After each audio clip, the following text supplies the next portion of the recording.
Cheryl, tell us a little bit about yourself. My name is Cheryl Balance. I moved to the island back in 1987. I started working at the clinic then as an RN, and now my role is as CEO. And that's basically in charge of operating the clinic, making sure things run smoothly, and that we have enough funding to do that. Great. Speaking of funding, why does the health center need additional funding? Well, back in 2013, we became a federally qualified health center, which allowed us to receive federal funding. Basically, the federal funding covers employee salaries. We've had to practically triple the amount of employees that we have at the health center in order to provide the services that are required as a federally qualified health center. With that funding, it doesn't leave a whole lot left over for operations. Our mission here is that we serve everyone regardless of their ability or inability to pay. So we don't turn anyone away because of if they can't pay for services. Unlike a lot of private places aren't able to cover that.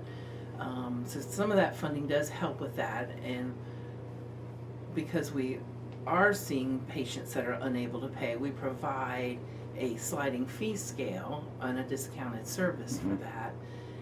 And they have to qualify financially and by family size for that service. And we use the federal poverty guidelines for that. But there are still some folks that really can't afford the sliding fee discount. So we have to absorb that. We have a population here that is very hardworking and resilient. They basically have to earn a year's worth of living in 4 to 5 months during our summer season. And that's very difficult for a family of 4 or 5. It's a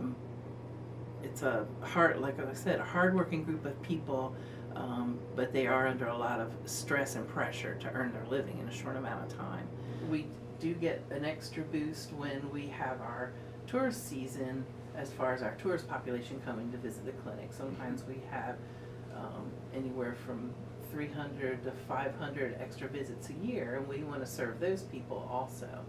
So it's an extra added stress to the clinic to be able to do that, even though we're still providing the same services that we provide to our resident population as we do to the tourist population. We still screen them for chronic disease, and make sure they're updated on their immunizations just like we do our resident population.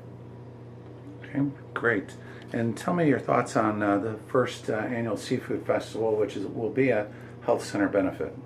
We're very excited to be able to put that on for the community.